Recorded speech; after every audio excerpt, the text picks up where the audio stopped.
Halo anak-anak semua, bagaimana kabar kalian hari ini?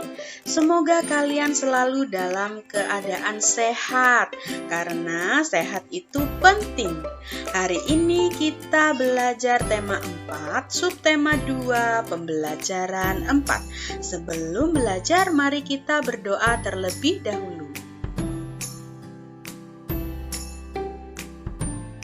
Pemilihan Ketua RW di Dusun Dayu telah selesai. Ketua RW yang terpilih adalah Bapak Bakri Widodo. Pak Bakri Widodo akan menjabat sebagai Ketua RW selama 3 tahun.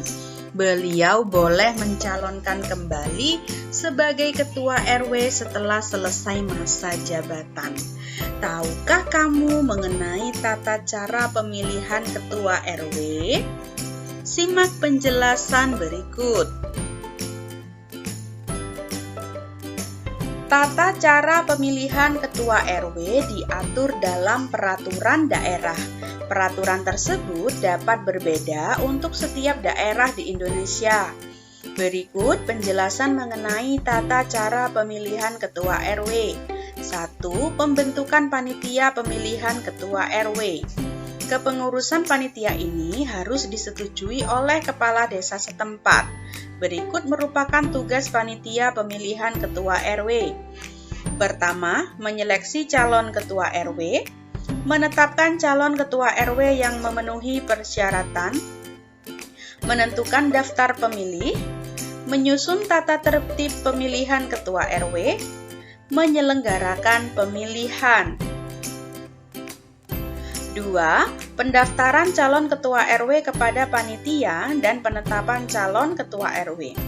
Calon Ketua RW harus mendaftarkan diri kepada panitia. Setelah pendaftaran selesai, panitia akan menyeleksi calon Ketua RW dan menetapkan calon Ketua RW yang akan maju dalam pemilihan. 3. Penyelenggaraan pemilihan Ketua RW. Pemilihan Ketua RW diselenggarakan oleh panitia. Pemilihan tersebut harus berasaskan luber-jurdil atau langsung, umum, bebas, rahasia, jujur, dan adil.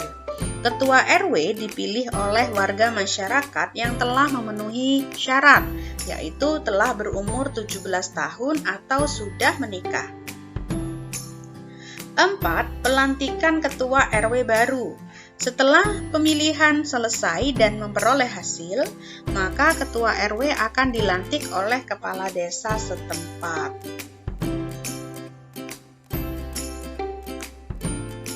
Tanyakanlah kepada kedua orang tuamu mengenai hal-hal berikut. 1. Siapa Ketua RW di daerahmu?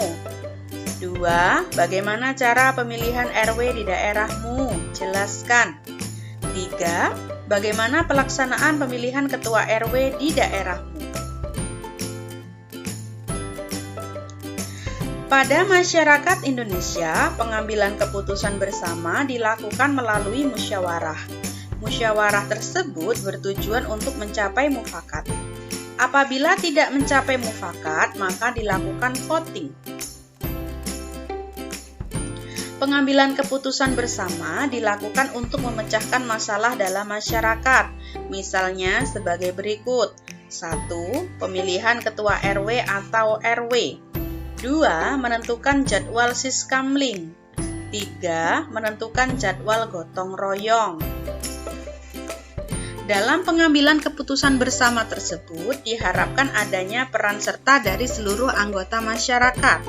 Peran serta tersebut dapat berupa kegiatan berikut. 1. Mengikuti pemilihan Ketua RT atau RW. 2. Mengamati jalannya pemilihan Ketua RT atau RW. 3. Melaporkan pelanggaran yang terjadi pada saat pemilihan. Peran serta masyarakat tersebut merupakan bentuk tanggung jawab sebagai warga. Sebagai warga sekolah, kamu juga memiliki tanggung jawab kepada sekolah. Tuliskan bentuk tanggung jawabmu terhadap sekolah. Masyarakat di Desa Dayu sangat bersukacita atas terpilihnya Pak Bakri Widodo sebagai Ketua RW. Dayu dan teman-temannya juga turut serta dalam kegembiraan. Bahkan untuk menunjukkan rasa gembiranya, Dayu berpantun. Jalan-jalan membeli selasih, dibuat es, aduh segarnya. Ketua RW telah terpilih, semoga hidup damai sentosa. Iya, mereka sangat senang dengan terpilihnya Pak Bakri Widodo sebagai Ketua RW.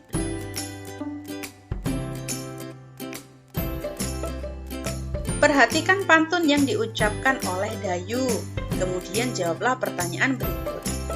1. Jelaskan ciri-ciri pantun di atas. Ciri-ciri pantun Dayu adalah terdiri dari 4 baris, kesamaan bunyi pada baris pertama dan ketiga adalah H, kesamaan bunyi pada baris kedua dan keempat adalah A. Jumlah suku kata dalam setiap baris yaitu antara 8 sampai 12 suku kata. 2. Identifikasilah sampiran dan isi pantun di atas. Kalian tentunya sudah tahu yang mana sampiran dan yang mana isi pantun. Kita lihat sampirannya. Jalan-jalan beli selasih, dibuat es, aduh segarnya. Itu adalah sampirannya.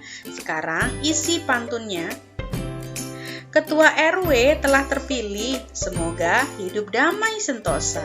Nah, isi pantunnya ini adalah baris ketiga dan keempat. 3. Apa amanat pantun di atas? Amanat pantun Dayu adalah terpilihnya Ketua RW baru diharapkan dapat mengubah kondisi desa dan warganya menjadi hidup damai sentosa. Sekarang coba kalian membuat pantun, kemudian identifikasilah ciri-ciri dan amanat pantunnya.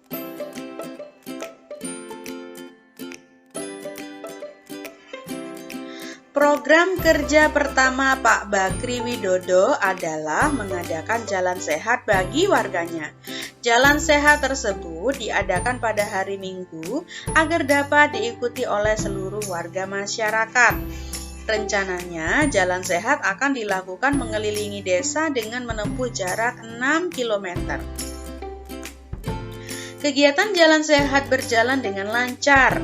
Warga masyarakat berjalan dengan santai sambil menikmati pemandangan alam serta mengobrol dengan warga lain.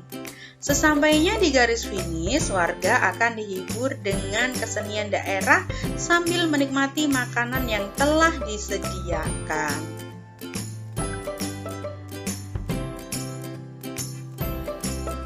Kegiatan jalan sehat merupakan contoh interaksi manusia dengan lingkungan, baik lingkungan alam maupun lingkungan sosial. Interaksi manusia dengan lingkungan mempengaruhi pembangunan sosial budaya. Selain itu, upaya pembangunan di bidang sosial budaya dapat dilakukan melalui pendidikan, baik pendidikan formal maupun informal. Melalui pendidikan, maka akan tercapai kesejahteraan masyarakat. Berikut contoh aktivitas masyarakat dalam upaya pembangunan sosial budaya. 1. Mengikuti wajib belajar 9 tahun yang telah dicanangkan oleh pemerintah. 2. Mengikuti pelatihan keterampilan seperti menjahit, membatik, dan membuat karya kerajinan lainnya. 3. Turut serta dalam organisasi masyarakat.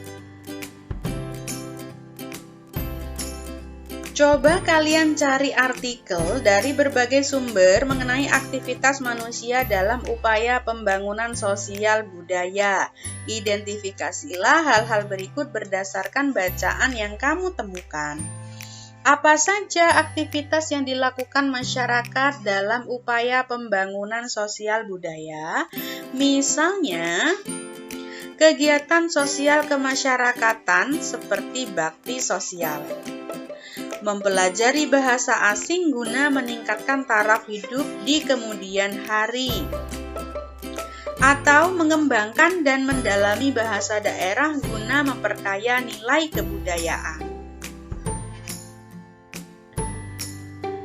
Apa pengaruh aktivitas yang mereka lakukan terhadap pembangunan sosial dan budaya di Indonesia? Pengaruh aktivitas mereka terhadap pembangunan sosial dan budaya Indonesia adalah meningkatkan kualitas sumber daya manusia Indonesia sehingga bisa bersaing dengan penduduk negara lain.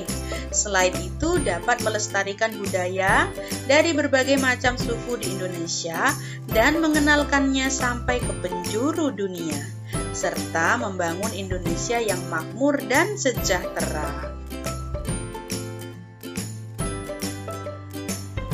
Sebagai seorang siswa, apa yang dapat kamu lakukan untuk pembangunan sosial budaya di Indonesia? Jelaskan. Coba kalian jawab pertanyaan ini sesuai yang kamu pikirkan tentang pembangunan sosial budaya yang bisa kalian lakukan. Akhirnya, pembelajaran kita untuk hari ini telah selesai. Terima kasih kalian sudah menyaksikan video ini. Semoga apa yang sudah dijelaskan dapat dengan mudah kalian pahami. Sampai jumpa pada pembelajaran berikutnya.